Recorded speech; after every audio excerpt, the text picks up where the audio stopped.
The greatest tragedy is not dying young, but living for decades without ever growing up. Marie-Louise von France. We look around us and see a growing phenomenon. Adult bodies hosting minds stuck in childhood or adolescence. People in their 30s or 40s still behaving like teenagers. Emotionally unstable, avoiding responsibility, and dependent on authority figures. Back in the 1950s, Marie-Louise von France, a direct disciple of Carl Jung, was already observing this emerging pattern in Western society with concern. She devoted extensive research to what would become one of the most widespread neuroses of our age.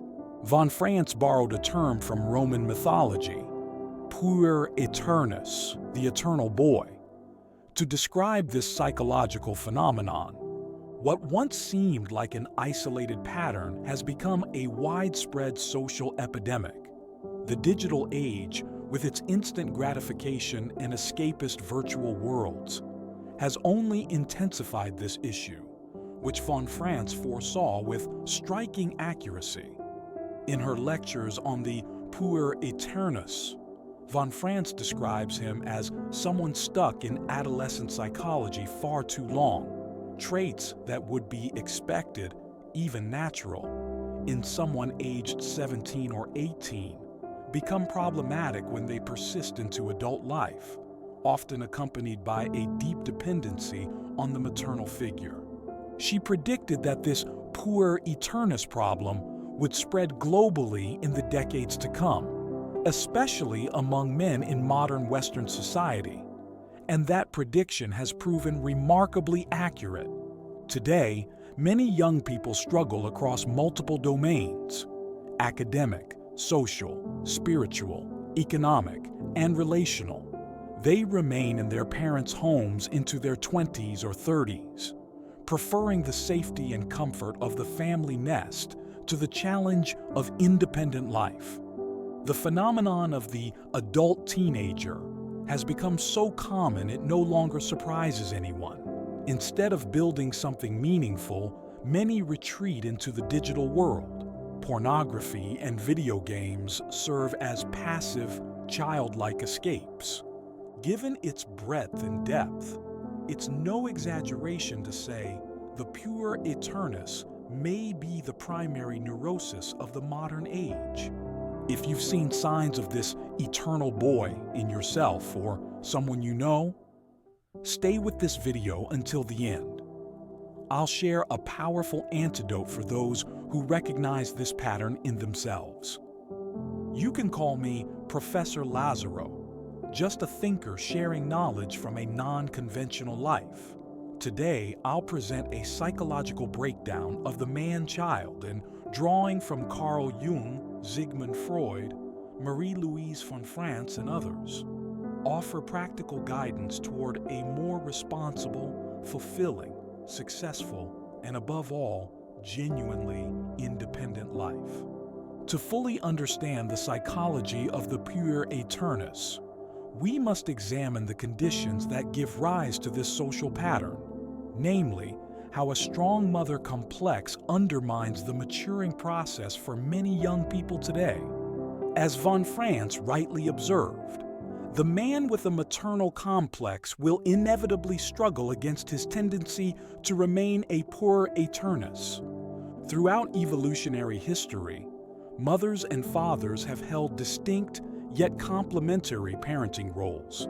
Mothers traditionally maintained constant and intimate contact with their children, offering physical touch, affection, and deep emotional attunement.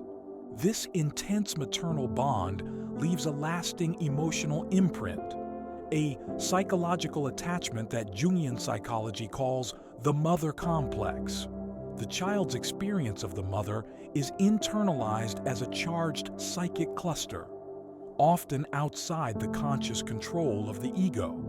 Fathers, under the archetypal shadow of Saturn, historically offered a different kind of bond, not rooted in dependence, but in direction and separation. While offering resources and protection, the father's essential role has been to help the child gradually sever dependence on the mother and face the world as an autonomous adult. Across human cultures, the transition from adolescence to adulthood was guided through initiation rites.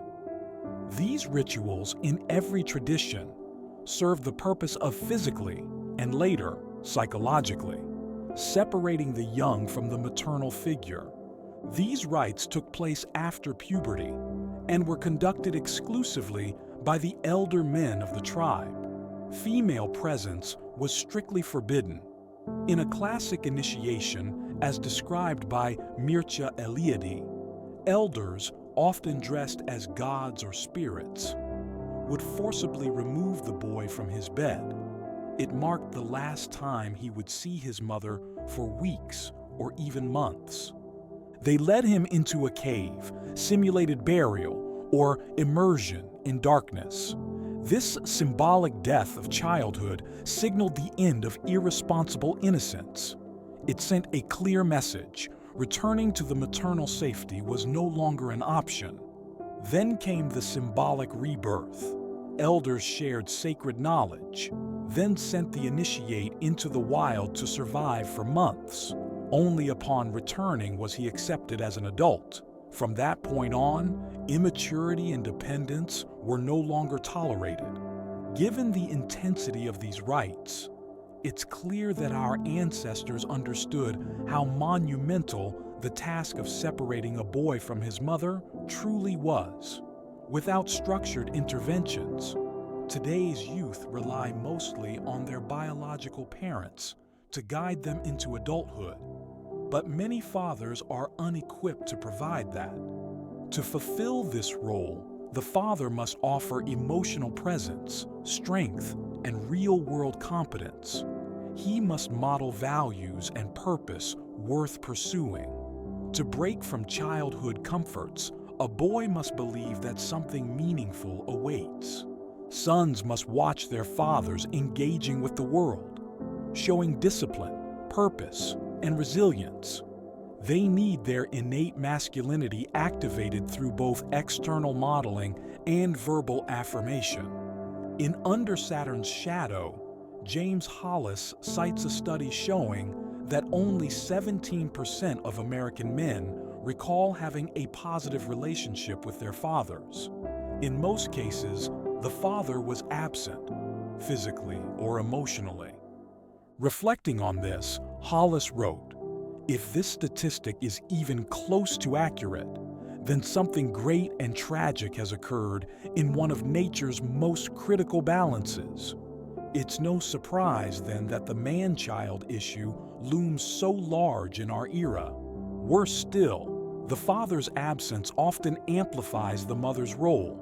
Without emotional support from a partner, the mother may unconsciously seek fulfillment through her son.